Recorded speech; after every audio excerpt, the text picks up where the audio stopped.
Welcome back to episode 12 of the Podratix Gaming Cast. I'm Zach. And I'm Sophia. We're going to talk about video games. Oh, as wow. I've been looking forward to this one. Where we specifically talk about video games. Sophia, how are you doing?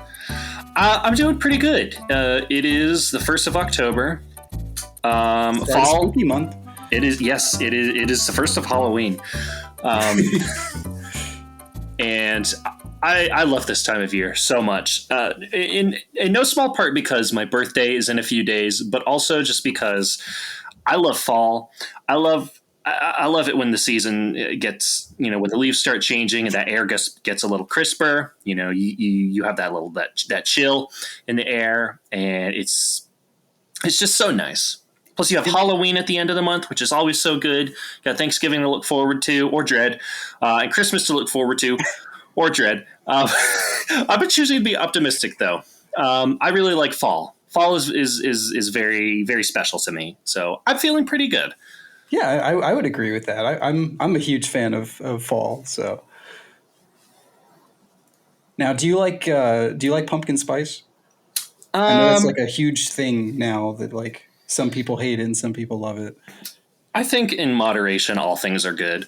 I would not turn down a pumpkin spice, but I don't think I would also go out of my way to obtain a pumpkin spice. Gotcha. So I guess I'm sort of like neutral, leaning positive towards pumpkin spice. Yeah, I like it. I'm not like the biggest fan, but it just kind of feels like stuff like that and apple cider. It's like it's never stuff I would go out of my way to consume, I guess. But always a nice treat. Always a nice treat. Pumpkin pie as well. Oh yes, absolutely. Pecan pie if you can get it too. Yeah. Oh yeah. This is a really good video game discussion we're having. Yeah. Fall is my favorite level of video game. I almost didn't think we were going to be able to record tonight because I couldn't get my GPU to output signal. Oh no. So I thought the fans weren't even turning. Oh gosh. I was like, I completely shut it down and then turned it back on, and it seems fine now. But I was panicking because it was like, of any component on my PC to go, that's the worst one right now. Yeah, no kidding. I've been looking to replace it and I haven't been able to. So, golly, that's terrifying. Yeah, it was pretty scary. GPU, they're still like crazy expensive, aren't they? They are. Well, the ones that are still going for MSRP, those are the ones that are just always out of stock. So, because I'm not looking to spend like $500 to $1,000 on a GPU. Yeah. No, forget that. Well, I'm glad that it seems to be going on, going all right. The old RX 580 still going. Overclocked RX 580. Oh wow! Maybe we should underclock it, give it a break. Maybe that's the problem. Possibly. I didn't know how to transition out of that. No, you're good. You're good. I don't know if we want to cover the Nintendo Direct because we missed last week's. I don't want to spend too much time on that. Well, I guess we can talk about it a little bit because there were a couple of really interesting things in the Direct. Yeah. It was a very. There's one that I was going to say that you and I'm sure, are both very excited for. Unless you're not. I'm trying to decide if this is like.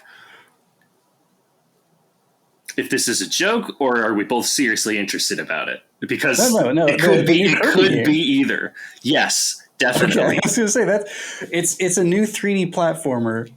It's a Kirby game with a budget. Finally. Wow. It's Super Kirby Odyssey. Yeah. This game looks so good. It does. It looks weird, but I like that about it. Yeah. It is like, I think anybody who's a fan of Kirby has always been like, yeah, but they should make a 3D Kirby. And then they spent forever making 2.5D Kirby. And it's like, okay, well, but yeah, I mean, like they should make like a platformer, like 3D platformer Kirby. And gosh darn, wouldn't you know it, they're doing it. In 2022. A few years later, I think we were all kind of speculating like when we would get that big 3D Kirby game back in the GameCube era. Mm-hmm. Although wasn't there one that was in development and got canceled? Like a very simplistic 3D Kirby. I don't know. It could. I mean, that could have been turned into the mini game in Robobot. The Kirby's like 3D World or whatever, 3D Blast. Yeah, and they made like that kind of somewhat sequel to it, the standalone Blowout Blast. Yeah, which was basically just a remake of the very first game, Kirby's Dream Land, which had no abilities, no copy abilities. So it was a lot easier for them to do that with 3D. Yeah. But this one has quite a few copy abilities already. A lot of the classics. It looks it looks really interesting. Like I cannot wait for the Kirby Direct to explain explain more about this. Yeah. It's called what is it called again? Kirby and the Forgotten Land. Yes, that is correct. So like Kirby like washes up on a mysterious island, and there's like an abandoned city. We see like the inside of a shopping mall. There's like a city with like moss and vines growing all over it. So it's like it's The Last of Us, but Kirby, I guess. I was going to say that was the first thing I saw. Like a lot of people like comparing it to Nier Automata, and I was like, it really doesn't look like that. It really looks like The Last of Us. There's even a mall, like the famous mall scenes. It's like, yeah, it's like the weirdest mix of like Last of Us visuals, but cartoony and adorable Kirby enemies. Mm-hmm. So, you know, I just had a thought that like this could The Last of Curbs. Maybe I don't know. Maybe we'll get more Kirby origin story stuff. I still haven't played or seen the end of Star Allies, so I don't know what sort of. I know that there is like significant Kirby lore, like specifically about Kirby. There's also a nightmarish, huge, epic final boss, as is now standard for the series, where they like put so much of their effort and budget into like the best final bosses ever. But I don't know. Maybe we'll get more story about Kirby in this new one. I just had a thought because Super Mario Odyssey came out of the blue and did put Mario in a bunch of really weird like places that were like he wouldn't normally be as like this globe-trotting adventure. And right. I feel I'm getting a similar vibe from this Kirby game. Cause this really does feel like entirely out of Kirby's element. Oh, for sure. There's like, I mean, just even that, like that main art, like kind of splash screen they showed of like Kirby standing in front of all these buildings. Like even that just looks like Kirby's out of place. Yeah. Although I will say there's a consistent art style, which Odyssey did not do. Yeah. So I like that about it.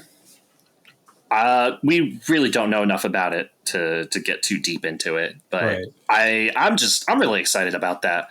I think it's going to be a lot of fun. Yeah. Regardless. I'm always happy for, I know this is also an Arlo thing, but like, I'm always happy for 3D Nintendo games.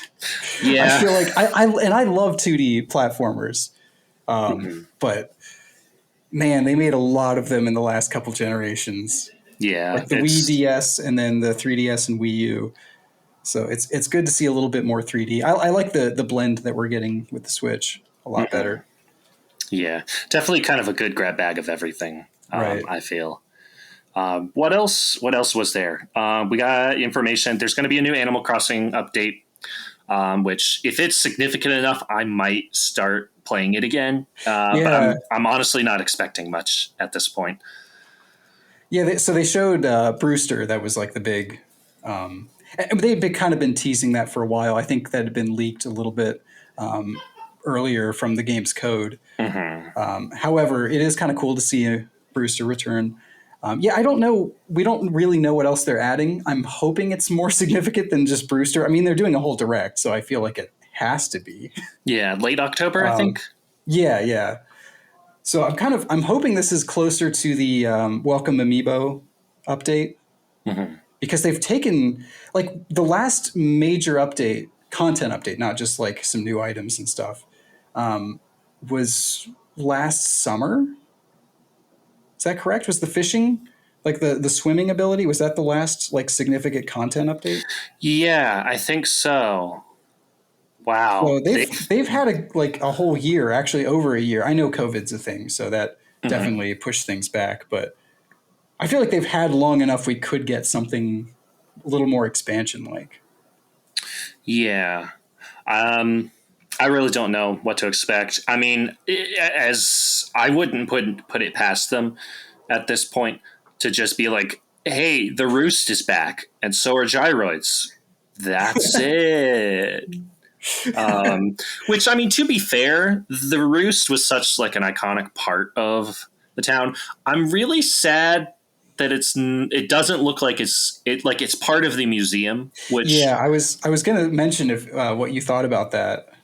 I, on the one hand, like there's precedent set for that because in Wild World, that's where the roost was. It was part of the museum. But on the other hand, I don't like that it's not a place that you can put down in your town Right. like it was in New Leaf. Especially since a lot of the other characters who had shops are now like just stands that come by. Yeah. So it's like I don't know, it just feels like another thing that just isn't a store or a building in your town. It's like feels a little cheap, but Mm-hmm. I do like the way it looks so far. So I don't know. Again, I'm kind of on the same page you are. If this is significant enough, then I'll jump back in. If not, I'll kind of just wait till they finish everything and Yeah. then maybe restart my island or jump back in or something. Yeah.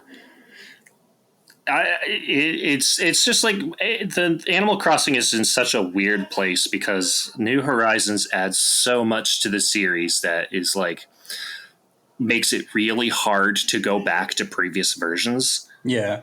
But at the same time, there's so much that was introduced in previous versions that is missing that it's hard to play the new version. So Yeah. it's just like it's in such a weird spot right now. That's a really good point. Because you sent me that video that was really interesting from the perspective of someone who didn't like New Leaf, Mm-hmm. but is really into this game. And I kind of feel like that's the case with a lot of people. Like the people who really got into New Leaf, like you and I, are like not as big on this one. Yeah. I don't know. I mean, I guess we'll see what happens, good or bad. You know, I'm glad that the roost is coming back because it was such an iconic part of previous entries. Yeah, for sure. And the gyroids were noticeably absent. Like that was one of the most fun things about it was like checking in after it rains. Like, oh, I've got gyroids and finding new ones and collecting the sets. Did they confirm them in this direct? They didn't, but it's one of those things like the Brewster would like collect would Brewster collects the gyroids, Mm-hmm. and he could store them for you if you didn't have enough room for them. Right. And I think he would also give you. He had like a specific set that was like modeled after him that you could get from like doing like special stuff with him. So like the roost being back, kind of like it's like why would you bring that back and then not also bring gyroids because it's like Right. it's such a big part of Brewster the character. Right. I mean, you could make the argument that they also, for the first time ever, set an Animal Crossing game on a tropical island and didn't include swimming for the first almost 6 months. Mm-hmm. So Well, I feel like they'll add them eventually. I feel like that's just a given, but yeah. hopefully it's with this update. Yeah, I guess. Yeah, we'll wait and see, and I'm sure we'll talk about it whenever it shows up. Oh, for sure.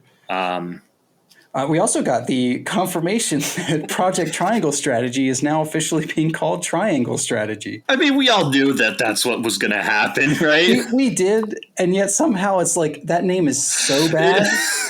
Like it's so much worse than Octopath. Even it's like, well, I can't think of anything better. I guess we got to call it Triangle Strategy.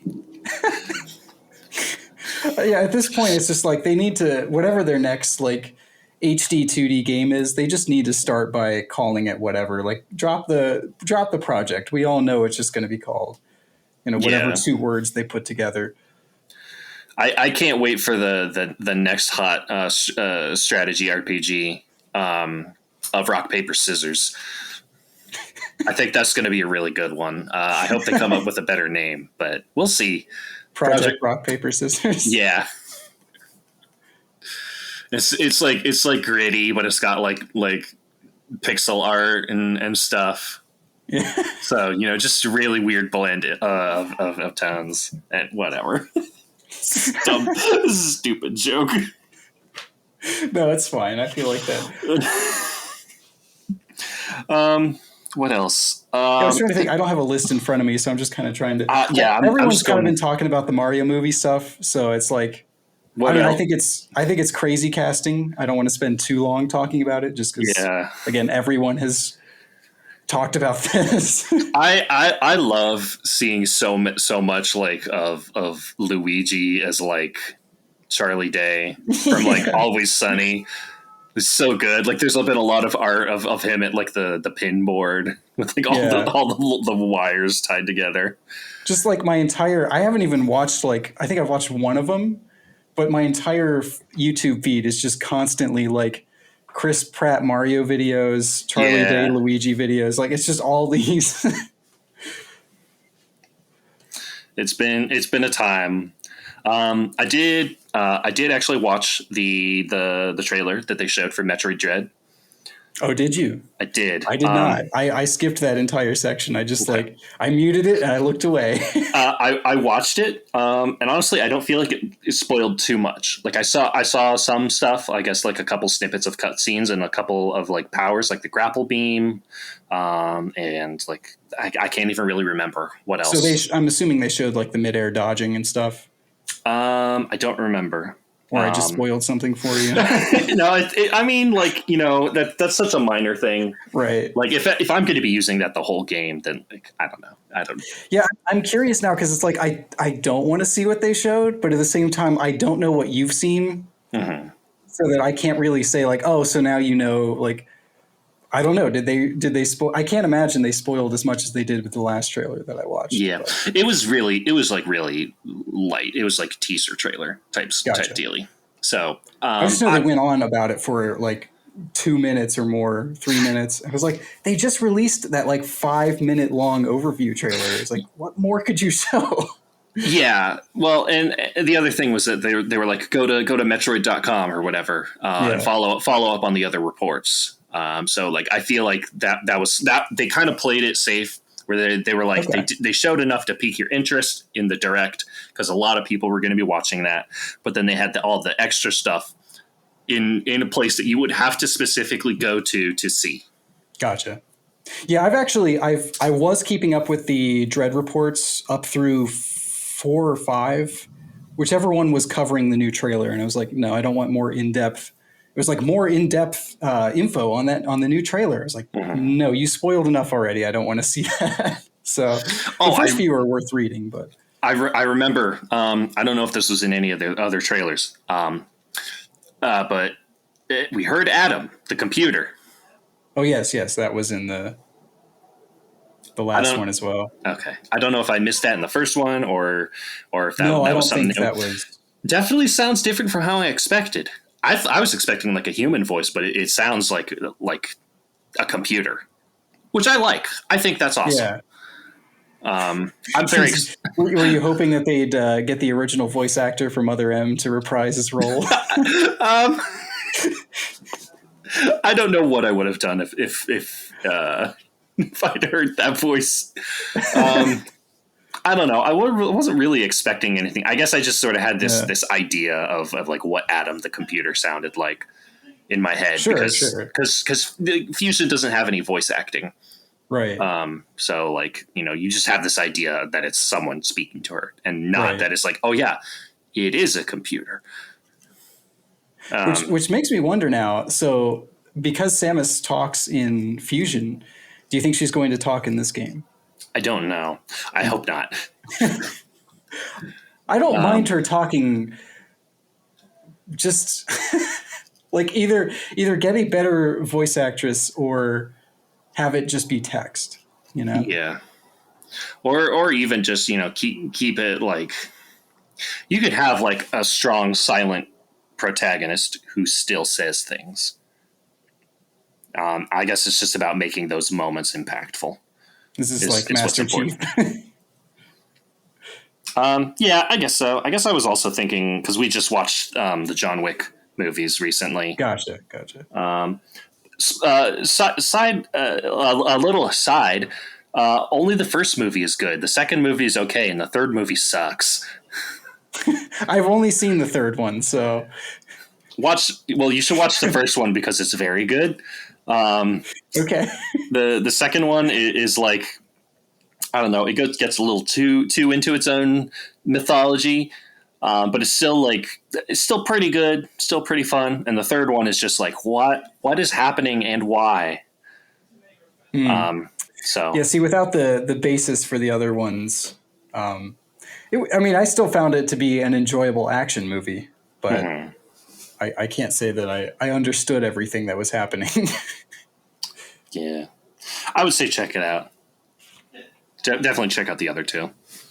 Okay. What else was there? I feel like there was something else. Maybe I'm just thinking of the Mario movie. They showed a little bit of Splatoon 3. Yes, they did. What did you think of that? As a diehard Splatoon fan. I don't know. I'm not sure how I feel about the return of the mammalians. So I was hearing some stuff that I'm not going to mention because it's not from an official source, but it is from an insider who's been fairly reliable. And just in case it is a spoiler, I won't mention it. I was initially like a little, like it feels kind of cheap to just have like the mammalians be like the octopus enemies, but with fur. But apparently that's like something that the actual mammalians are doing to them. So Okay. I don't know if that's true or not, but that was what I heard. Interesting. And I won't spoil anything, but there is a connection apparently to a certain mode in Splatoon 2. You might be able to figure it out from that. I guess we'll see. So I'm excited about Splatoon 3, but almost entirely because it's another reason for my friends and I to play Splatoon. Like so far there hasn't been anything that's been like, oh wow, this is why we have Splatoon 3 and not just more updates to 2. Yeah, I mean, we'll get more information as we get closer to it. Right. It seems like there are new like mechanics for like movement and attacking and whatnot. Right, new specials. Which I'm cool with that. And I feel like I got the impression that this is the sort of stuff that is significantly like different enough that it fits, that like they couldn't just slot it into an existing game. They had to like make a whole new one to like introduce such new mechanics. Yeah, I mean, I almost feel like they could have done a separate mode or something, but I feel like the reason they did Splatoon 3 was almost more because of the campaign. It looks like they're putting a lot more effort into that. Yeah. They've been showing a lot more of that than the multiplayer.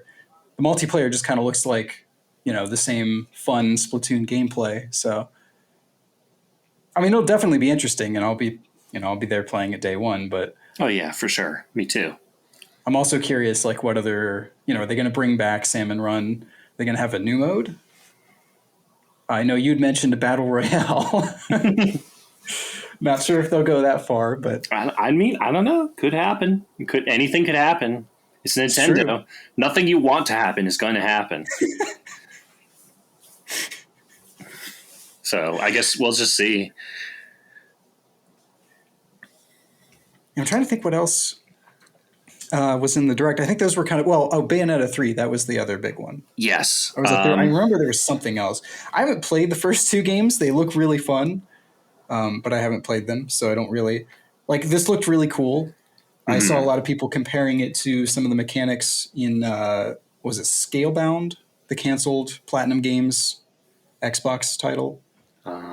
It's apparently by Scalebound's director, Hmm. which is why there's kind of more emphasis on controlling creatures during combat. Hmm. So, I mean, if they were able to reuse some of those ideas, then I mean that it looked cool. The trailer looked cool. There's like stuff crawling on buildings and like kaiju style fights. Yeah. It Which is didn't look like, super Bayonetta. Like it kind of looked more like like a completely new IP that like Bayonetta invaded. But considering I haven't played the other games, I don't know if that's a good thing or bad thing. yeah, I'm hoping to pick up because I think the first two games are like bundled on Switch, right? They are in the physical version, but Oh, okay. you can only buy two, and then it comes with a download code for one. Oh, that If you sucks. buy them off the eShop, Bayonetta 1 is $30 and Bayonetta 2 is $50. But if you buy one of them, it makes the other one cheaper, so they even out to $60. Hmm. That's such a Nintendo thing to do. Yeah, just give me a bundle. Yeah. Just like why are you making this difficult, Nintendo? Yeah, you basically just get like $20 off whichever other one you didn't buy. Okay.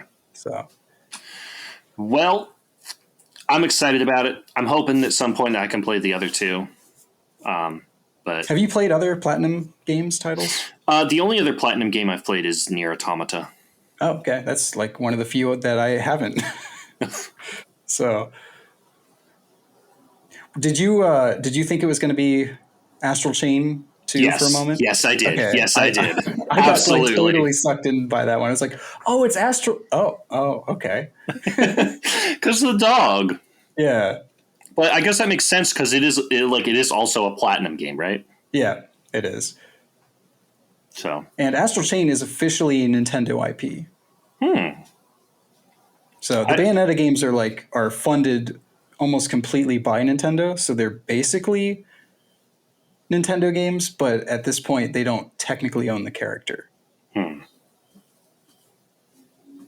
But they do own Astral Chain. Interesting. So technically they could make an Astral Chain game that wasn't by Platinum.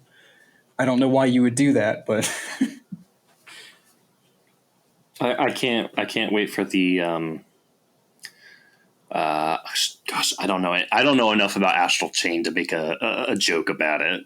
Because I was going to say I can't wait for the cafe simulator, but like for all I know, there very well could be like an element where you like have to do something like that in Astral Chain.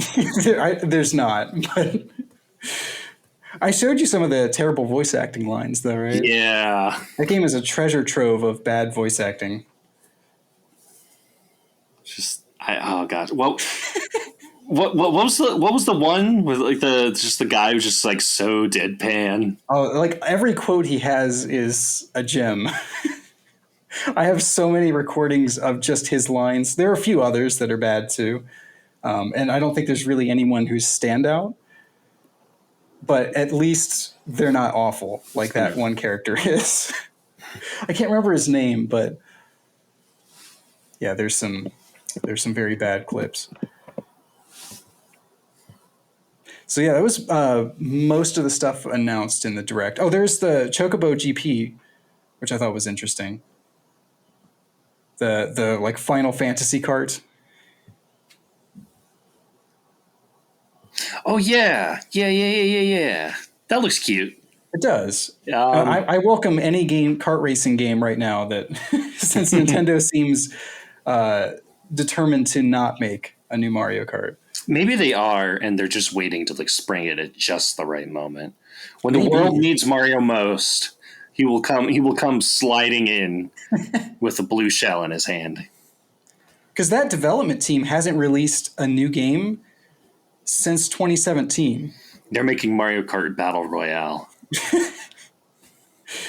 Yeah, that team. So their last like full studio developed game was Mario Kart 8 in May of 2014.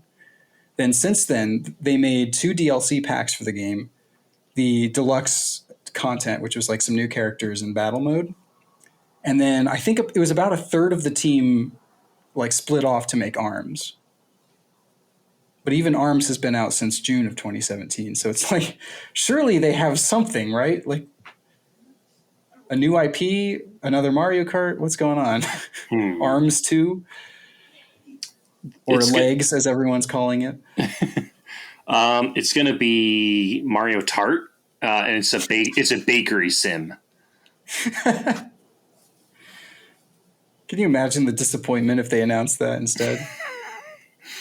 Um, A AAA bakery sim. I think Nintendo would immediately catch fire. just from all of the hate. I would buy it though. I probably would too. Just out of curiosity, if nothing else. Yeah. It's like, what hasn't Mario done at this point? So that was about it for the Direct, unless you have anything else you wanted to bring up. I can't really think of anything. Okay. I think we've spent enough time avoiding it. I've spent enough time avoiding it. Let's talk about this game. So I think we're gonna have some very different opinions. So let's kind of give a, I don't know. I guess talk about like the basics of this game, and then we'll talk about the things that I think we will both agree on. Okay. And then we can kind of each talk about our opinions on the game, Okay. which might be different. Sounds good. So we played Donkey Kong Country, the first one for Super Nintendo. Mm-hmm. I played it using the SNES Online with the Nintendo Switch, which I think is the ideal way to play it. Because I could not have done this without the rewind feature. That's what I was going to guess you were going to say. Actually, I felt like there was slightly more input lag, but that could just be the Joy-Cons. Because I also replayed it through NSO just because it's convenient, to be honest.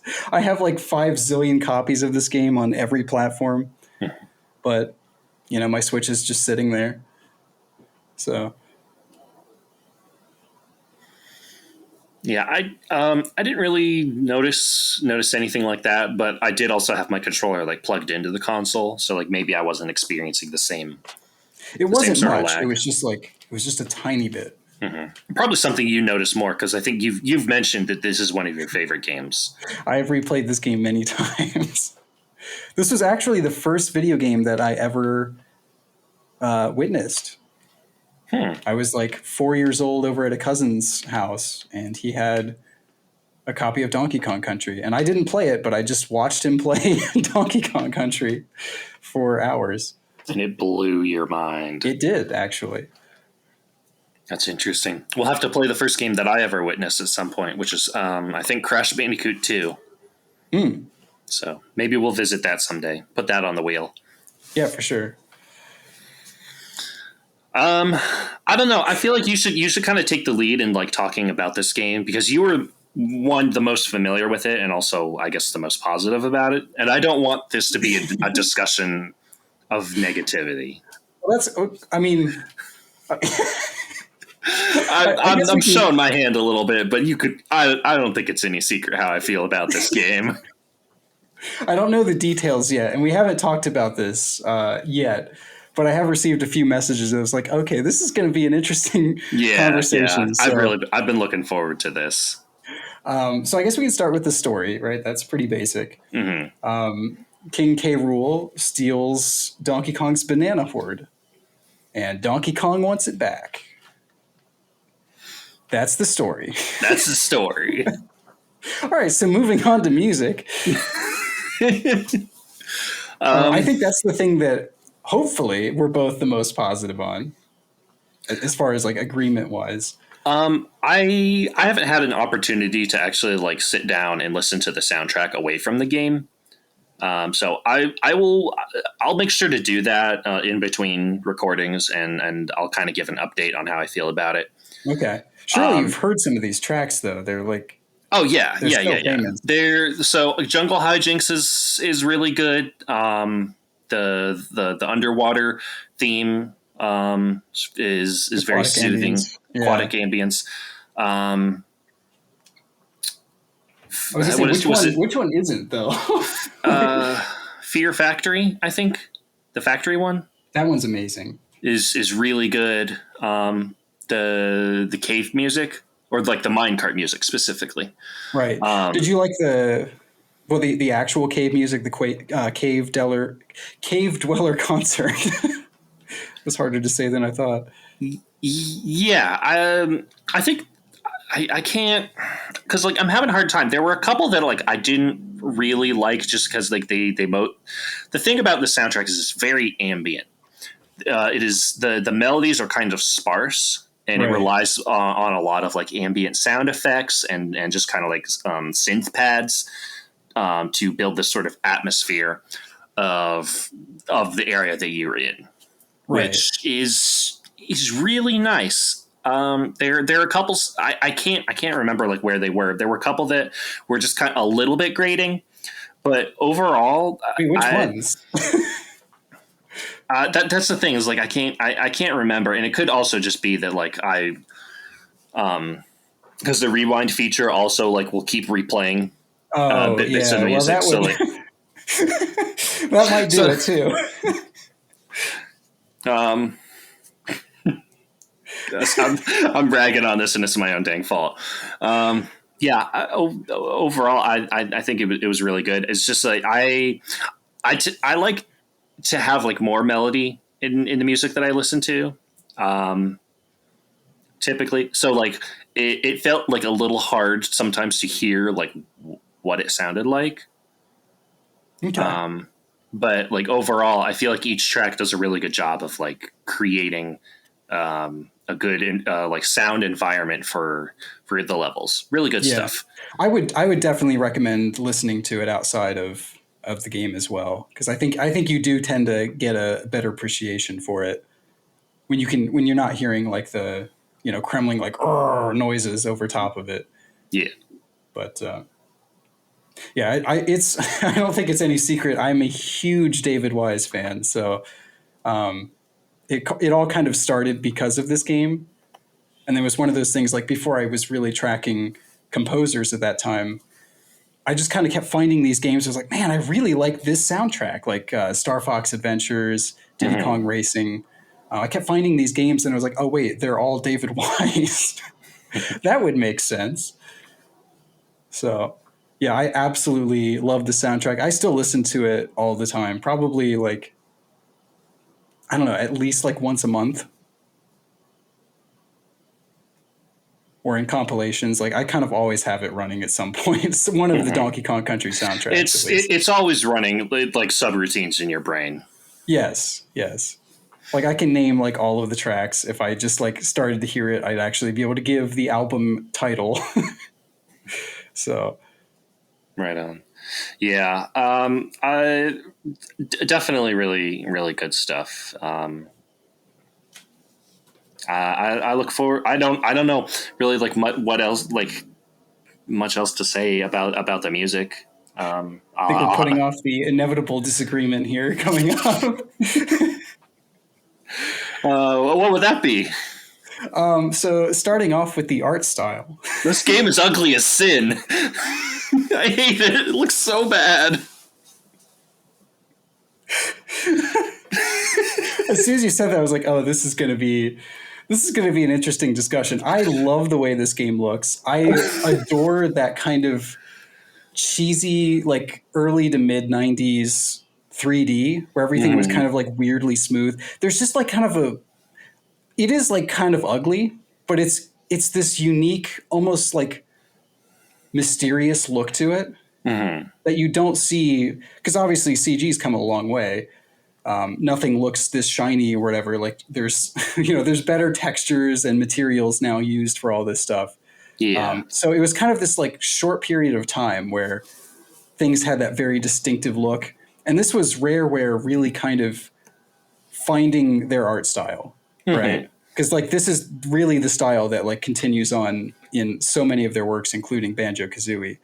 This was the first game that has googly eye enemies, so Yeah. later to appear in Ukulele. Yeah. It's just like it. I don't know.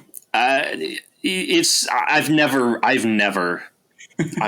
really liked that very early 3D look, because things either are too smooth and plasticky, or they're like just too weirdly specifically textured, and just like a like in and like the uncomfortable amount of detail in that is just really hard for me to look at. So I think that's just a personal thing with me, because it's not just associated with this game, but it's with like, have you ever seen that early Pixar short Tin Toy? Yes. It's like that terrifies me. I hate it so. It is so hard to look at. See, I'm like fascinated by that like early Pixar stuff because it was such a new world. Mm-hmm. There was Well, nothing like that yeah, before. and that's the thing that like gets me about it, is because like I love like how that stuff is made, or like seeing, you know, these people basically pioneering a new form of art. That's fascinating. I just think that the art that came out of it sucks. No, I mean that's understandable. Like that, this is one of those. I'm not gonna like. That's a fine opinion to have. It Mm-hmm. really is just a preference thing. Like I find that stuff kind of bizarre, but it's like it's weirdly attractive to me. I don't know how else to say it. I can definitely say that, and like just like from how it looks, like textures aside or whatever, like the animate they do a good job of like animating these characters and bringing them to life. Right, and that's something they couldn't have done without doing these 3D models. Like every animation has like up to 20 frames, Mm-hmm. whereas like most Super Nintendo games had like 4 to 8 for certain animations. So that's pretty crazy. They were able to do some insane stuff, including effects that, because it was pre-rendered, there's stuff like there's lighting effects in this game that had never been seen before. There's dynamic shadows. There's shadow casting on the characters. Like when you see Donkey Kong's like back leg when he's running, there's a shadow that's being cast on his back leg, Mm. and it's not something they drew. That was something they did with lighting in, on a computer. So Yeah. there's an incredible sense of depth and detail in this game, like to the environments themselves, that just had never been done, and in some ways wasn't done again for a very long time. Mm-hmm. Like even looking at what like the Donkey Kong Country Returns series, Yeah, it's kind of gone back to more of like a straight on 2D sort of experience, and like right. this has like almost like a top down side scrolling sort of thing going on. Like Yeah, you there's actually so see the platforms and the paths that he's on. It's like at an angle. yeah.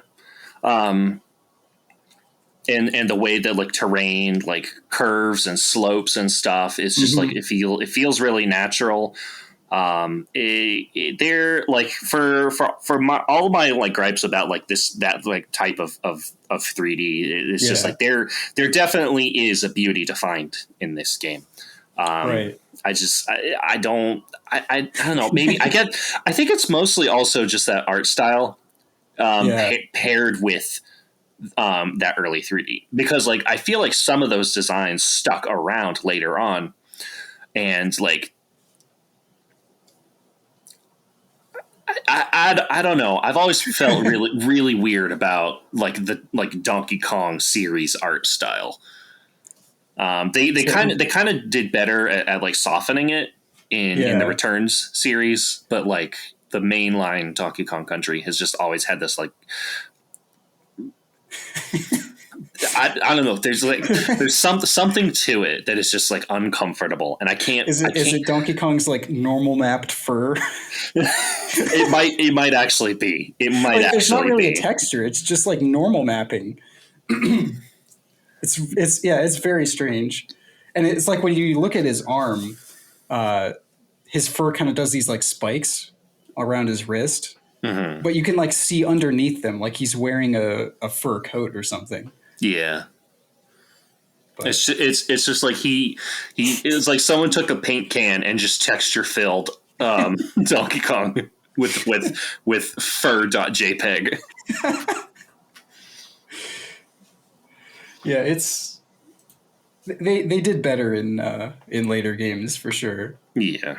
It's not even, like I said, it's not even like really a texture. It's almost like a, I don't know how to describe it. I'm looking at a picture of it right now, and you can also tell it's stretched as well. Like whatever generic texture they used is like there's certain areas where it looks very stretched. Mm-hmm.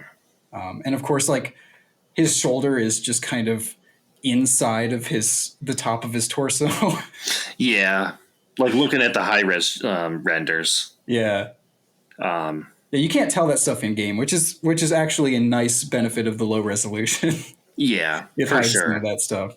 for sure. It's just that like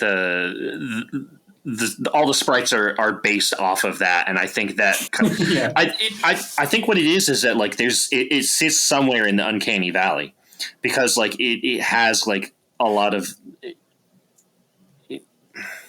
it has a lot of like the like familiar shapes and whatnot of things that you would expect, but it's just like rendered in such a way like it's did just put a bunch of spheres and cylinders together, Right. and painted over top of them and of called it a frog. So you're not a fan of like Donkey Kong's dead inside eyes No, in not high really. resolution? Nah, not a fan of it. Also, like the spider's not in the first one, is it? No, it's not. But I've I know seen exactly like which one you're thinking. the uncomfortably hairy spider with teeth, human teeth. Yeah, no. So they actually got like more like fur textures for the second game, and second and third. But I'm not sure that was better. Like I showed you, I have the guidebook for DKC3, and it has all those bears. Yeah, And I think I showed you like some of the images out of there, but they're like it's very early. I like, remember fur the texture. bears. I think that like specifically like upset me the most. Yeah, at this point, like to be honest, I had completely forgotten that was a thing that you didn't like. And then as soon as you said like this game is so ugly, I was like, oh, that's right, that's right. Yeah, there are some like. How do you feel about? I forget which level it is. It's like the ice cave that has like the glittering lights and stuff. I thought that was really cool. It took me a moment to figure out what the ropes were doing, because it didn't look like they were moving, but some of them go up and some go down. Yeah, the red ones go down, blue ones go up. they weren't moving. You just slide up or down them. Yeah. They slippery ropes and they slide the wrong way. I really liked that. I thought that was a really neat effect. I feel like this game suffers from having sprites as big as it does, because everything appears on screen too late for you to notice it before you hit it and have to start over. So like you kind of like there are a lot of things where like you have to like hurry along, or you have to like maintain speed to try and like cross some gaps or whatnot. But like you also have to be able to stop on a dime. And it's not like it's different. It's a different problem from like Sonic, where the problem is stopping soon enough. It's that like you don't have. I completely lost track of what I was about to say. I lost my train of thought entirely thinking about Sonic. Stopping on a dime, different from Sonic. Mm-hmm. Where like you build up momentum and then suddenly you have to like, oh, I have to stop because an enemy is walking towards me, and I only have like this quarter of the ground that I'm standing on. I don't know. That's I'm having a really hard time like putting my words to thoughts, putting my thoughts to words. I was just kind of biting my tongue because like this is one of those games. It definitely gets more fun as you replay it, and I feel like there's a certain way that this game is really meant to be played. and that is by going very fast. So I don't know how much you messed around with the roll mechanic, Uh-huh. but basically every time you hit an enemy, you get an extra roll like right out of it, and it increases your speed significantly. So this game is a blast to watch speedrunners play, because there are some insane routes, and you can chain certain enemies together. So it's almost like kind of a rhythmic platformer. Hmm.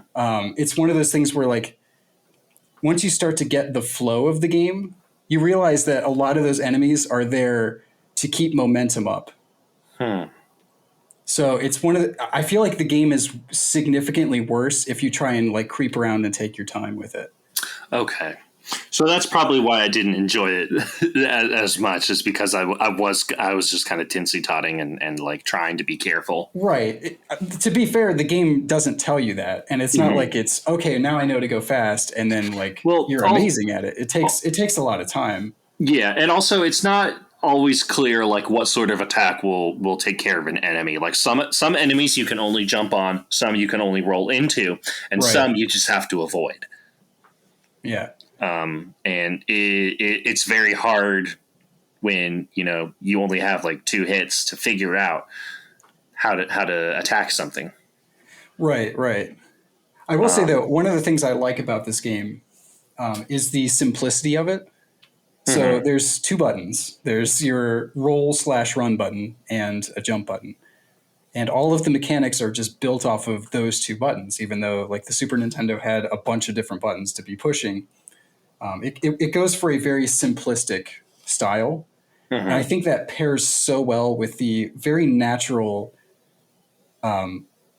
very like nature oriented theme that this game has, including the Mhm. fact that there's really not an on screen UI until you collect something. So like if you get an extra life, it'll pop up for a moment to show you that you got another one or that you collected bananas or whatever. But this game is very clean. There's nothing on the screen besides like Donkey Kong or Diddy and the rest of the game. So there's something like especially when you pair that with David Wise's very like ambient soundtrack, Mhm. there's something very magical about this game. And when I you can pair see that that. with like replaying this game time and time again, learning the different levels, and then being able to like, I'm not a speedrunner, and I'm nowhere near as good as a lot of the guys doing it, but it's one of those games. Every time I play it, I get a little better, and I learn some new maneuvers, and Hmm. that keeps me playing it like every year.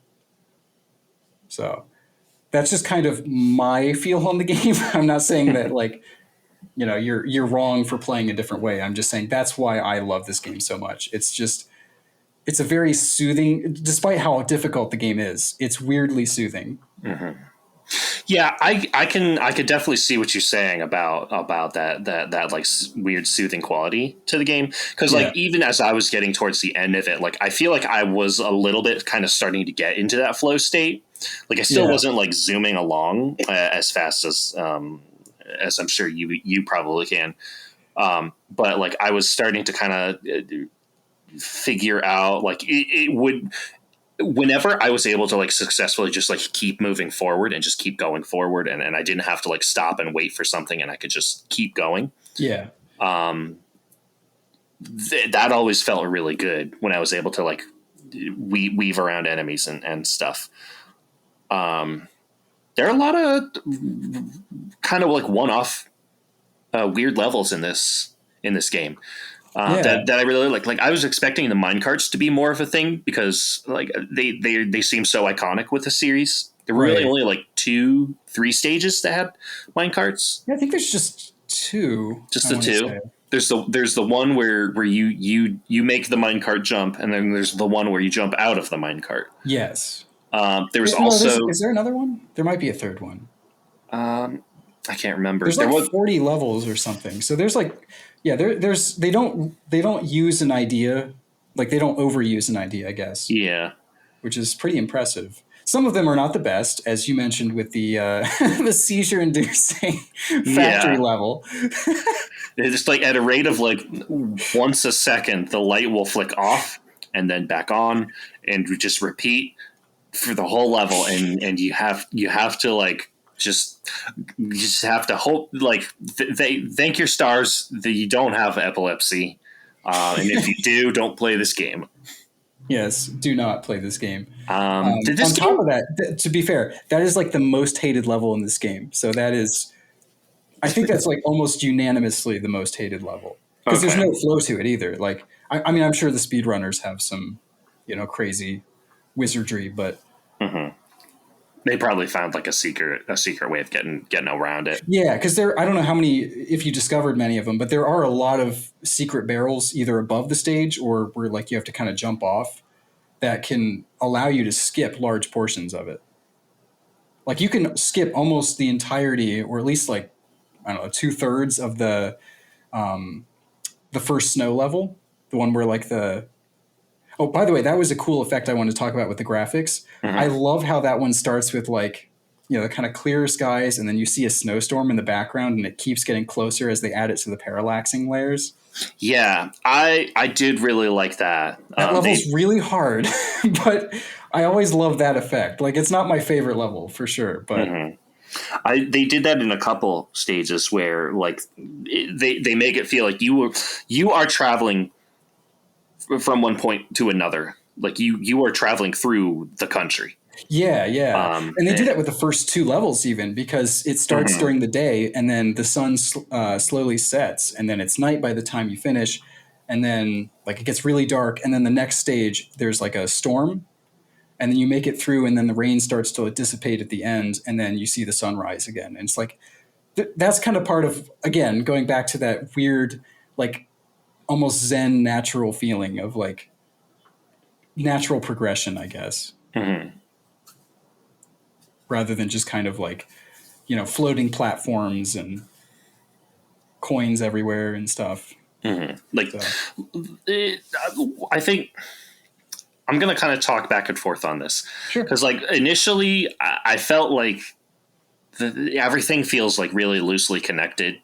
Like Yeah. the only thing tying levels together is the world map, and even then, it's not really like clear in some parts of it. Hmm. Um, how you can go from like tree level to underwater level. Yeah. We're like the ice level to the underwater like croctopus level. Mm-hmm. By a quick aside, Cranky just could not tell me enough about Croctopus's corners his prey in the corner of Croctopus Cove or Which, by the whatever. way, how did you feel about that level? The It's one of the most Croctopus stressful ones, I think. with being chased by the Croctopuses. Yes. Not the.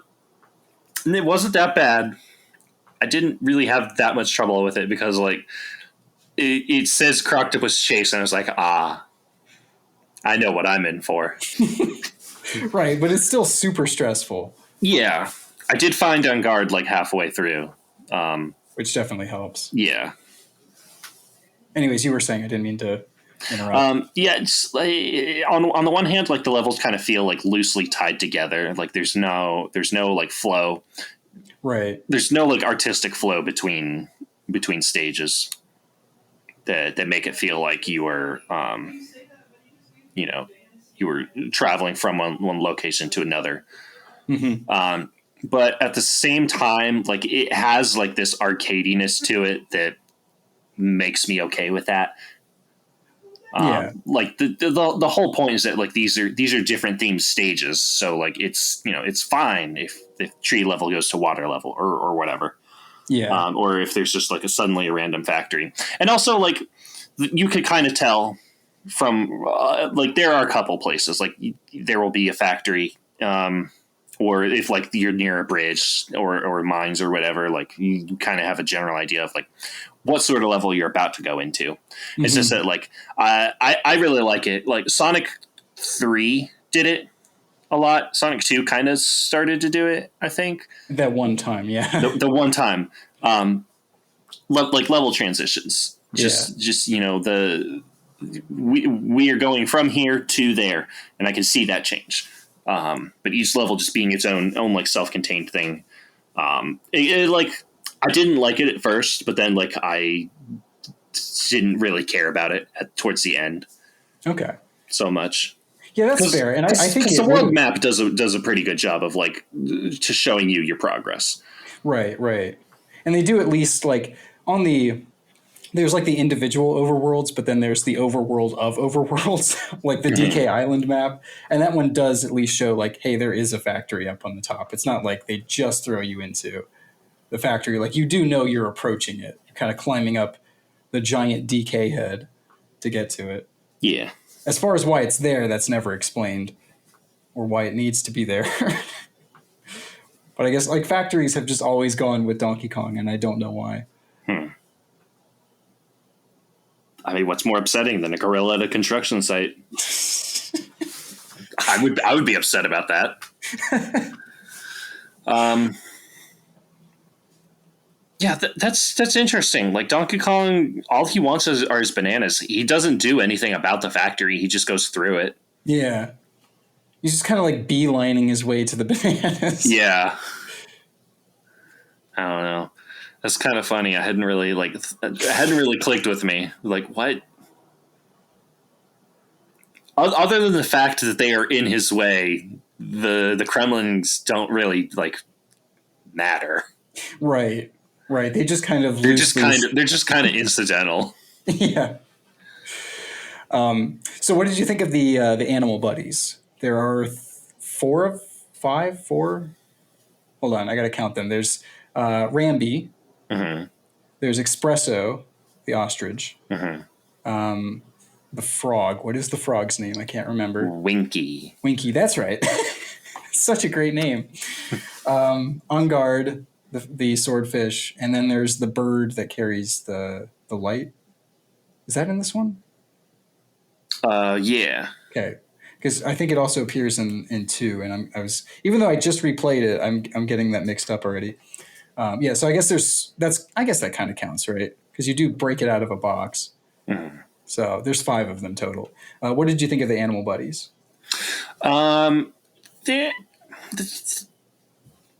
They're kind of like Yoshi in that like you don't really need any of them to finish the levels. Right. Like they certainly help in their own special ways, but I don't know. They in some ways they kind of feel a little out of place. But also like I did always enjoy my time with them. I was sad. I was actually kind of sad that it wasn't more of a thing, just because like artistically I really liked it. The torch, like the torchlight, the bird. I thought that was really cool. That was a really clever mechanic. And I was kind of sad that there was only one level with them.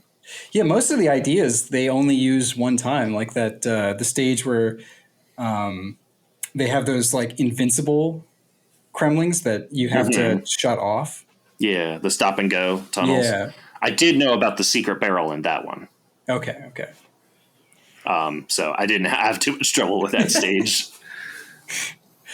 I guess I didn't ask. How many times, or have you even played Donkey Kong Country before?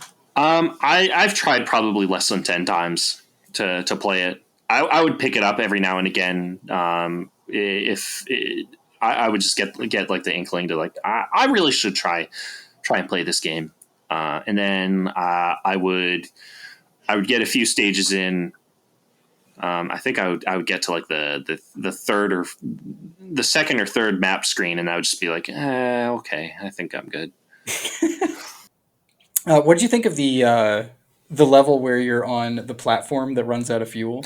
I thought that was so cool. That was really fun. Right? That I was legit having a good time with that one. It's really hard, but it's fun. Yeah. I feel like it's really the most tricky, part, but it really feels so good to nail the platforming in that, and like the stress of like right towards the end when you were getting fuel barrels, like, just as it's running out. It's really good. Yeah, when you start getting the ones that only give you one fuel cell or whatever, is really good. You were going to say something that I completely just talked over you. Oh, what I was going to say was that I feel like for the most part, while this game is very difficult, I feel like most of it's pretty fair. I think there's a few times that I'd be like, okay, that's a little cheap. There's no way I could have seen that coming. Um, but I feel like generally it's not too bad. Mm-hmm. This was kind of in that era when Nintendo was transitioning out of like NES game Nintendo and into like the kind of modern Nintendo that we know them today. Like I feel like a lot of Super Nintendo games have aged a lot better. You know, they kind Well, of feel like a transitional period between. in part just because they're better games to play, but also Yeah, maybe because they're a little more forgiving. right, right. I mean, this doesn't have like the ability to, uh, use bananas to buy, to pay off a Donkey Kong to imposter to finish a level for you. But Mm-hmm. Mm-hmm. didn't that one have a name? That like weird Donkey Kong thing that you could pay to beat the levels in returns. Wasn't Do it you know what like I'm talking about? Super Simian mode or something? It was something like that. Super Kong? It might have was. I'm trying to remember which one, because Tropical Freeze had something like that as well. Mm-hmm. And remind me, you have not played Tropical Freeze, is that I correct? have not played Okay. tr- Tropical Freeze. I've played Okay. the first Returns, Okay. Okay. but I have not played the second one. Yeah, they're both really good. Tropical Freeze is definitely better, but Mm-hmm. If it ever goes below $60, I'll pick it up. yeah, if Nintendo can survive with making less than $60 on a game that's been out since 2014, and Mm-hmm. then the port has been out since 2018. But I kind of keep waiting for that Nintendo Selects line to appear, and I feel like the Switch is just selling enough that they're not going to ever do that. Yeah. I don't know. Maybe we'll see something towards the end of its lifetime. Yeah, Although I feel like the Switch is still pretty long form, and whatever they come up with next is going to be like, if it's not a Switch 2.0, it's going to be backwards compatible with the Switch for games. sure. Yeah, I would imagine so as well. They're not going to let this massive user base go. Yeah. But that's um, a whole different topic of conversation. it Let's talk is. about Donkey Kong. So I had a couple more things in my notes that I want to Uh-huh. mention. Number one, bosses. Mm-hmm. I don't think any of them are really that good. Uh, no, they're all kind of suck, but in different ways. I liked the boss that was just a barrel. Yeah, That it one, feels like they really just ran out of ideas with that one. yeah, It's a I barrel that like shoots snakes at you. I love that it's like it's considered a character because it shows up in the character parade at the end. Yeah, And I had to laugh. It was so goofy. I really like. That's one of the things that I love about Rare is just their sense of humor. It's like, oh, I don't know, this it's just a barrel. yeah. This is just a barrel. Spits out smaller enemies, but it's just a barrel. So I had a lot of fun with that one. What was it called in the parade? I didn't rewatch it. I've seen it It so was many like times. dumb barrel or something. Hold on, let me look it up. Did you like the Neki, the sock puppet bird? I thought it was gross, but It it was really looks easy like a enough to sock puppet, defeat. doesn't it? Dumb drum. Dumb drum. Okay, that seems like a Rareware name for it. Yeah, I'm surprised it didn't have googly eyes though. yeah. That's the one thing it was missing. Honestly, Yeah, I think if it had been out in the 64 era, it probably would have. for sure.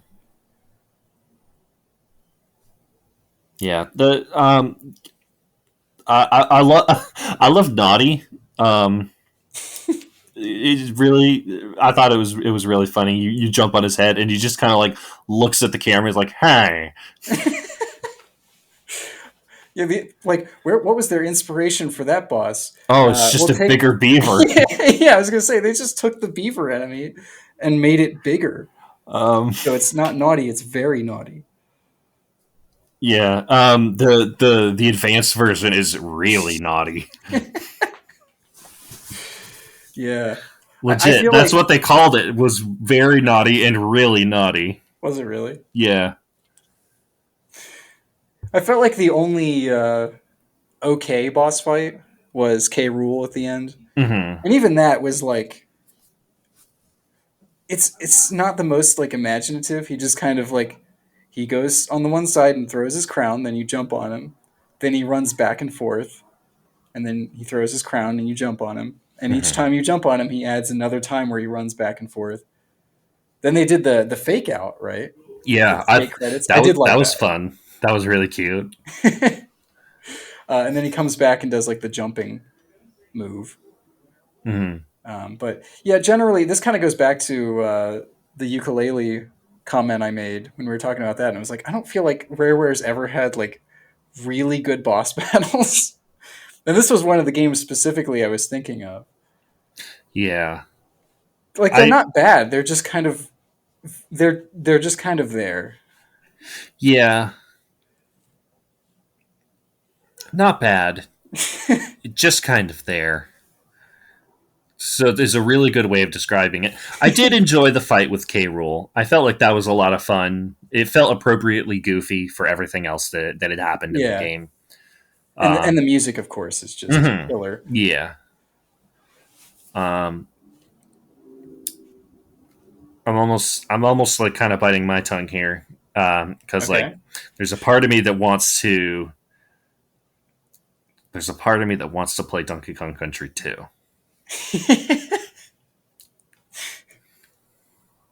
I mean, it's a really good game. You wouldn't have to work hard to talk me into doing that one, but Maybe we could put that one on the wheel. yeah, we can. But I, just I like have an app now that I've been putting them on. So okay, that's handy. But just because like the final fight on the ship, and I don't know, I've always kind of liked ship levels.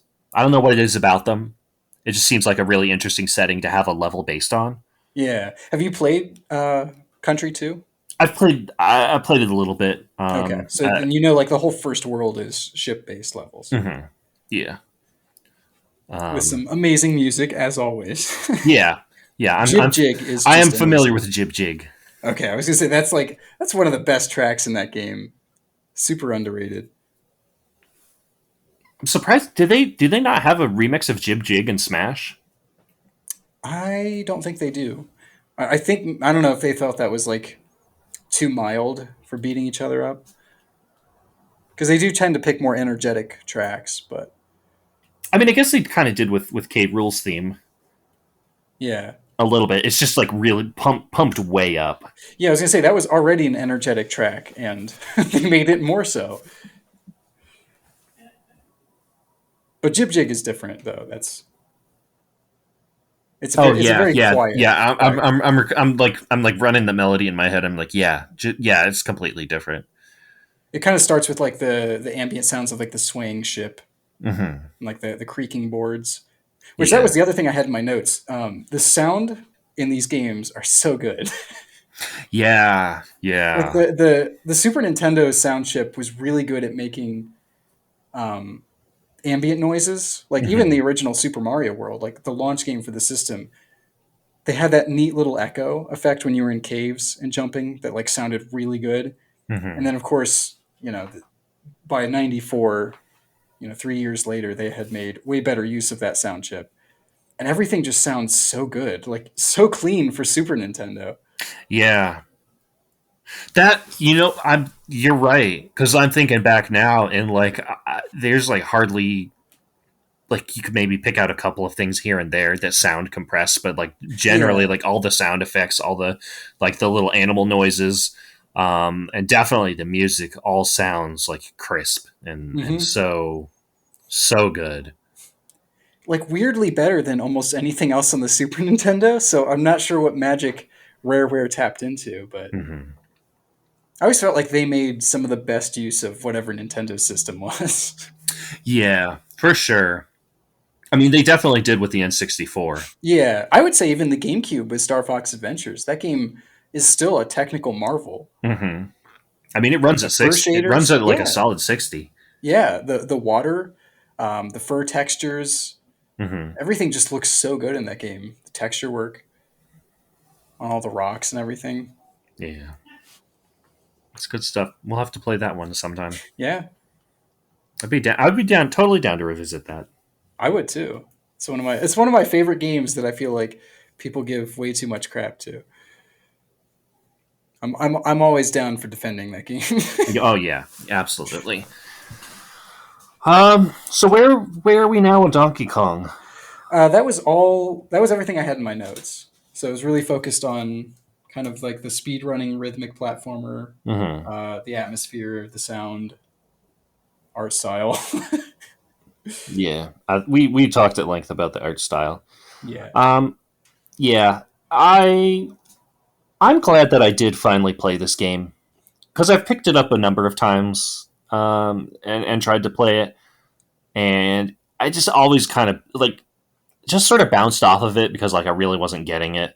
Yeah. But I'm really glad that I stuck to it and at least played it to completion. I'm not sure what the percentage in the save file is about because I did beat the game, so like I don't know what else it wants. I think it's looking. I'm trying to remember what it's actually counting. I don't think it's the K O and G letters. Um, I've actually, now that I think about it, I've never known what it is, but I know you can get like 101%, and I don't know what you have to do to get that last extra 1%. Real talk. What is the Yeah, point of having a completion percentage above 100%? I mean, percent literally means out of 100, so I don't know. That seems ridiculous because it's like you already put something else in the game. Isn't that part of it? I like having that nice clean 100. You know, I don't want to have Yeah. another. Don't put another one in the Well, ones place. yeah. Well, 100% can also mean like the entirety. So like it doesn't have to Right, equal 100. You can have like three parts and like you get one of them and you have 33 point some percent. right. So like I don't understand unless it's supposed to be like a fake out sort of thingy that everybody just sort of hung on to. I gotta look this up now. What do you have to do to get 100%? You have to get Funky Kong and Candy Kong to date each other. But I it's gotta be honest. Candy Kong is one of the most like disturbing characters. There's something about like them trying to make that art style remotely sexy that just ugh. I don't know what it is. Like she's always bothered me. yeah, they toned it down like way down in the GameCube era, didn't they? They did. They did. That was back in that like kind of boys only era of Mm-hmm. gaming. So not that it's excusable, but that's like it at least makes more sense. Yeah, But going back to it, it's just yeah. it's so weird. It's just really weird. Yeah. She's like, "Hey, big boy, why don't you hop into my save barrel? I'll show Um, you a good time in my save barrel." okay, it's based on the bonus rooms that you discover. Okay, so not important. No, not at all. Okay. Oh, we didn't talk about that. I guess that's one last thing we can uh, squeeze out of this is the bonus stages. Mm-hmm. I don't feel like they're anything super special, but they're all way more fun than Sonic. So Yeah. Is it now? Because it seemed like there were a couple of different kinds. Because they're the ones that you get to from the animal tokens, yeah, but there there are were two also different just kinds, like random bonus rooms that you could and I wander think you into. have to like get all of those. Hmm. So you'd have to like not miss any of the animal tokens, Okay. and also discover all of the ones that have like the one ups and stuff. Okay. So not important. Right. Okay, yeah. So finding all of the bonus rooms gets you to 101%. Okay. That's so weird. Interesting. Um, we didn't really talk about any of the other characters. So like there Oh are yeah, we three didn't. characters that you can other characters that you can meet on the map. You mentioned There's Cranky, yeah, and we of course mentioned Candy. there's Cranky Kong, who is basically Donkey Kong's dad or Yeah. grandfather. Um. Hmm. I feel like I should know that. More quick googling. Donkey Kong family tree.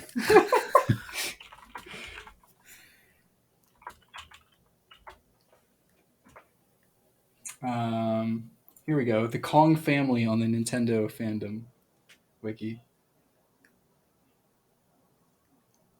I feel like I don't remember the discourse on it, but I feel like there was a period where there was like hot debate over like how the Kongs are related to each other. Yeah. Okay. Grandfather. Okay, so that explains why he's so old. Yeah. Um, So then where's Dad? I think his dad was the original Donkey Kong. Gotcha. So he's just dead now. Yeah, I think so. At the hands of Mario, of course. Right. But Um, now they're friends. yeah, now they're friends. It's cool. Hey, Mario, you killed my dad, but we're still cool. That didn't sound very Seth Rogen like. Oh, sorry. I don't know what Seth Rogen sounds like. I was gonna go. I was about to go for a Justin Roiland, and it's like that's not it. Definitely. um, Um. So this Cranky Kong, you go yeah. visit him, and he'll talk your ear off about how like back in my day, video games would we were lucky if we had more than three shades of gray.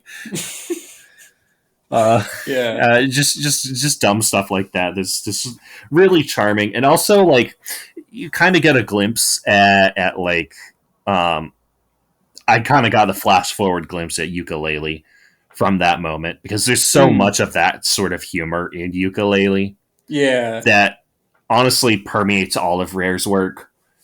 Yeah, Of for just sure. that sort of like self-deprecating humor that Yeah. I don't know.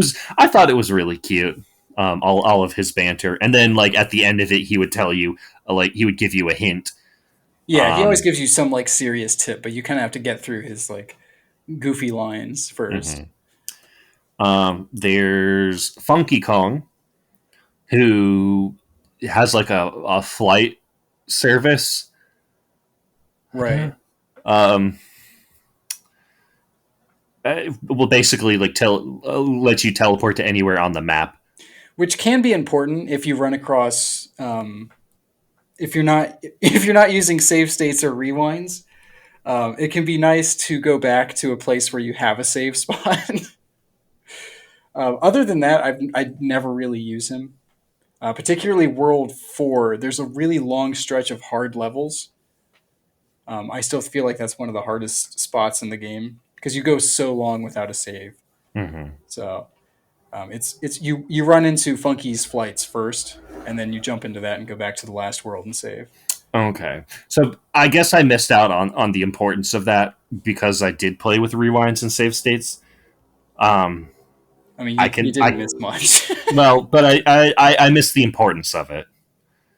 Like why they had that in the game because otherwise I didn't know you couldn't go backwards on the map. It's also to go back to try and find secret areas, Hmm. trying to get that 100%. Okay, So it's really for both of those. I almost exclusively use it for going back to save. gotcha. That makes sense. And then there's Candy, Yeah, who who has the will save barrel. save your game data. And she's just really just kind of horny about it. Yeah. Whoa, whoa, Donkey Kong! You've got a big progress for me to back up on my hard drive. Yeah, they it's uncomfortable at times. I mean, thankfully it's not actually that bad, but it's Yeah, it's just like the implication, I guess. right. Yeah. Step into my barrel and I'll save your progress. Yeah, so those are the three extra Kongs, and let's not forget about the Manky Kongs. Oh yeah, no Lanky Kong here. These are the evil Manky Kong. Um, they're a bunch of orangutans that you encounter who will hurl barrels at you, and According that's to the guide, um, it's part of the Kong family, but were kicked out for being too mischievous. oh. So they didn't get to be in 64 then. So now they hate the Kongs and are rebellious. Oh, okay.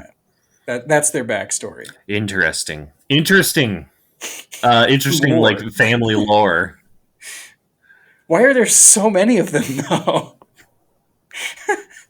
They're all named Mankey.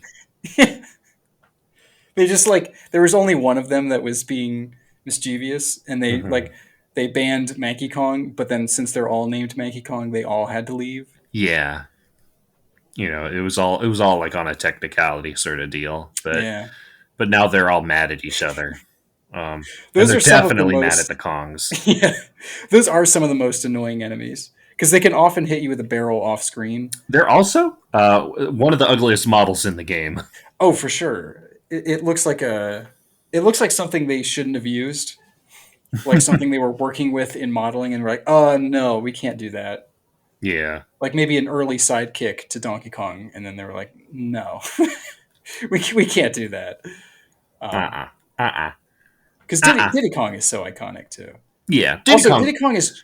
Is it just me, or does Diddy Kong just feel better to play as? he moves faster, I think.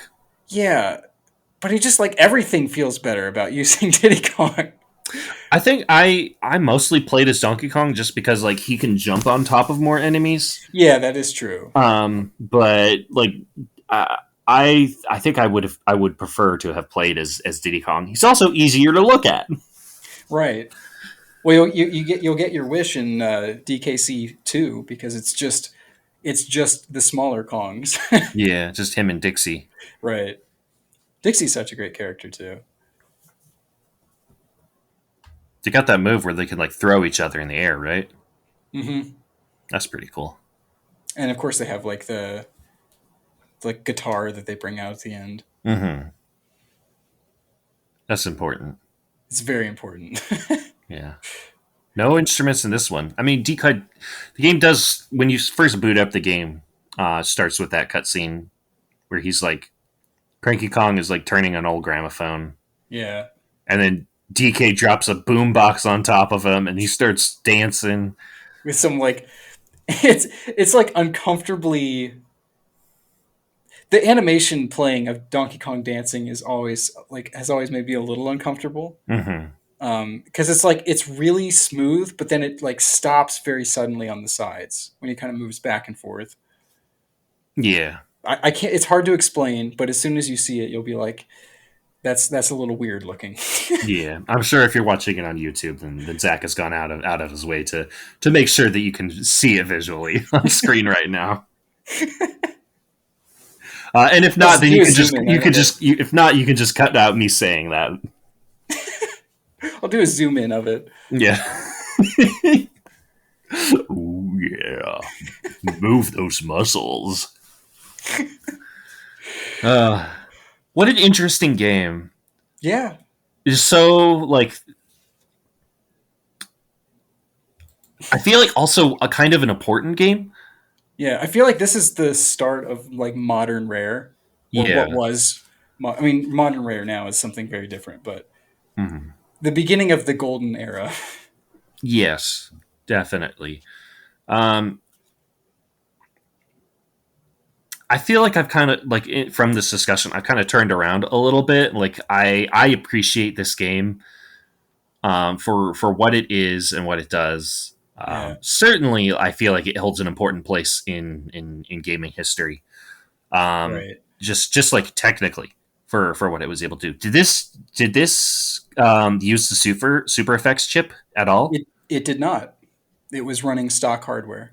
That's amazing. Yeah. It was mind blowing, and it was coming out against like the Sega 32X and Hmm. the Atari Jaguar. So Really amazing how much they were able to push that hardware.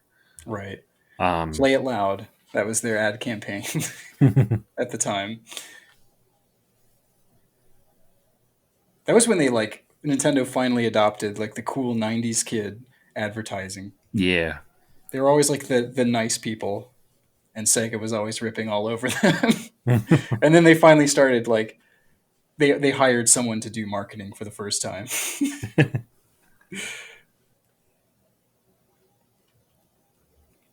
Pretty So cool what do we stuff. want to? If we're gonna put it on the tier list, right? Hmm. So what? We've got what was it? S rank, A, B, C, and D. Correct. Okay. I tell if you were doing this personally, where would you put it? I mean, here's the thing: if it were me, it'd be A. But I also know that's nostalgia bias for sure. Hmm. I think to some degree. Of course, I would have had Sonic 2 and A rank too, but Hmm. Do we put that in B? yeah. Okay. And I feel like that game does have a few more shortcomings that I agreed with. So Yeah. as much as it hurts, No, that's fair. I feel like I personally, I probably would put it in B. I right? think probably initially I would have put it in C because like I don't hate the game, but it's never really clicked with me. But I think Right. like after having played through it myself, and especially after discussing it with you, like I can even if like I still don't like it's still not like my favorite game. I don't know if Yeah. I'll ever Yeah. play it again, but like I definitely get it. I understand it a lot better than I did before, and I appreciate it for what it is. Okay. I would be willing to put it up there with you. In B or C? Uh, yeah, up in B or A, or whichever one you were gonna do. Okay. I mean, I was gonna say A, but that was I didn't want to. I guess I would probably put it in B just because like I don't think that I would ever play this again, but I still think it's a solid game. Hmm, Um, but it's certainly not a perfect game. right. Not. I mean, it's definitely not S tier for sure. But No. so Um, are we going B with this one?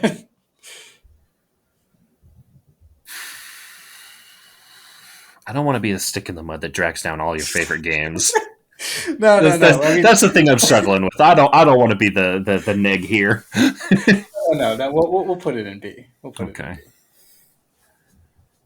because I feel like it's important that that this list at least represents kind of a middle ground between our two opinions. Hmm. So I don't want to be like this is my list and then I just put all my favorite games up at the top That's fair. because like I'd have Mega Man 2 in A rank, but Yeah. you would probably put that in D or C, probably D.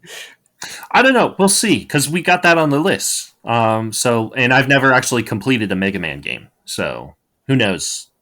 Maybe I would end up liking it. We'll see. We'll And see. of course we have Earthworm Jim 3D on there. Hmm. Oh, So that's definitely going in F. We don't have an F rank, and it's going in it. It's a bad game. It's a I'm like bad game, but weirdly I love excited to it. play it. No, it probably would go in C. If I were to predict a ranking, it would go in either C or D. Okay. Um, I'm so curious though. Like I'm weirdly drawn to controversial games, mhm. and not that I always like, I'm not a contrarian or anything. I'm not like trying to pick the other side of something. If I genuinely agree with the masses, then I'll definitely say that. But I'm Yeah, always drawn to see like where I would land on a controversial game. for sure. There's always that interest as like, oh, it can't be as bad as everybody says that it Yeah, is. There has to be yeah. something good about it. I felt that way with the 2020 Battletoads reboot. How is that? It was terrible. Ah, okay. I saw everyone talking about it. And I was like, it doesn't look particularly great, but it's like it can't be like awful, right? And then I played it, and it was like, here's the thing: it's not like unplayable or broken or anything. But I didn't finish it because I was not having fun at any point during the game. Mm. So maybe we'll have to talk about that one at some point. Yeah. I 'Cause played it on you Game like Pass. classic Battletoads, right? I weirdly do, yes. All of the versions, because there's the Game Boy version is actually different from the NES, Hmm. and then the arcade game is just a completely different thing. So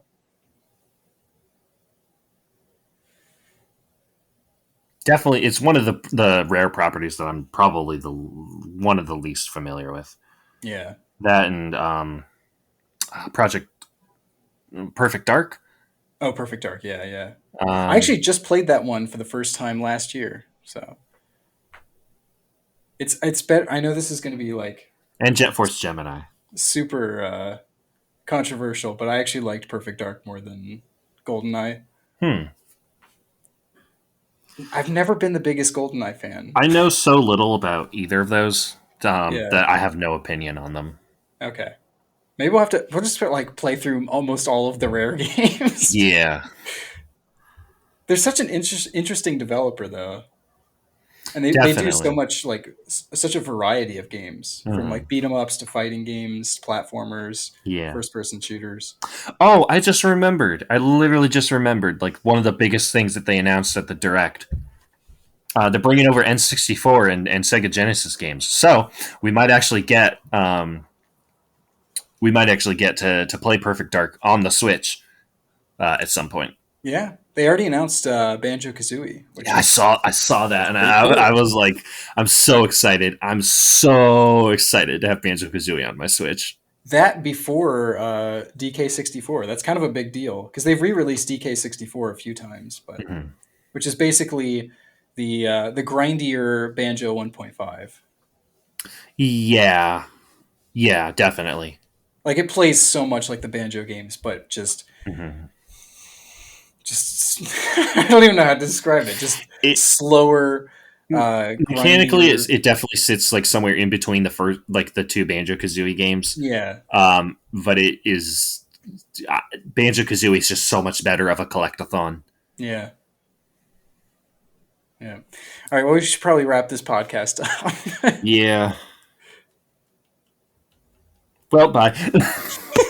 No. What are we going to play next? So we're doing for the. I think we're planning right from most of October to do Dead Space.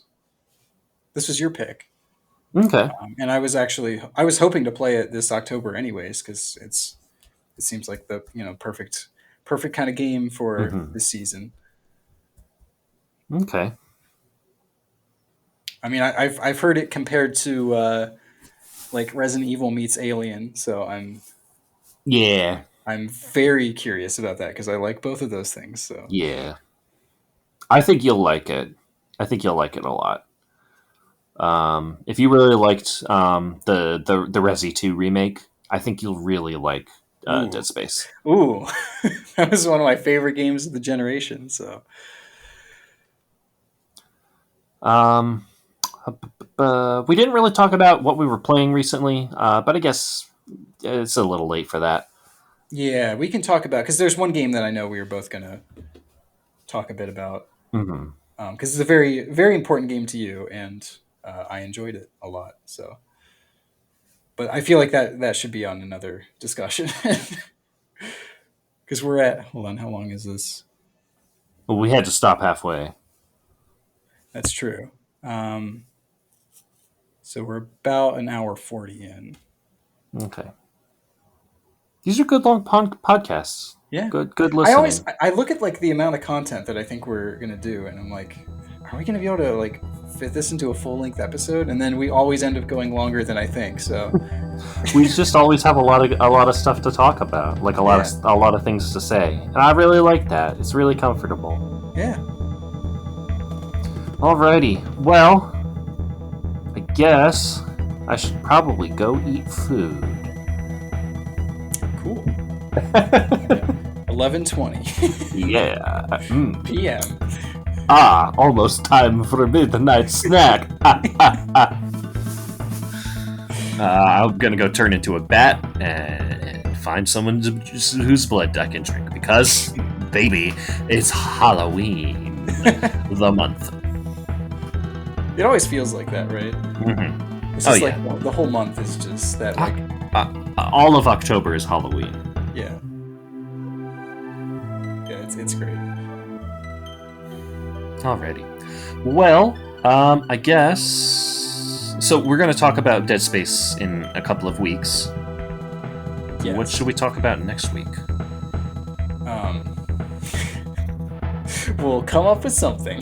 Cool. Well, stay tuned for something. All right, thanks for listening, everyone. Take care.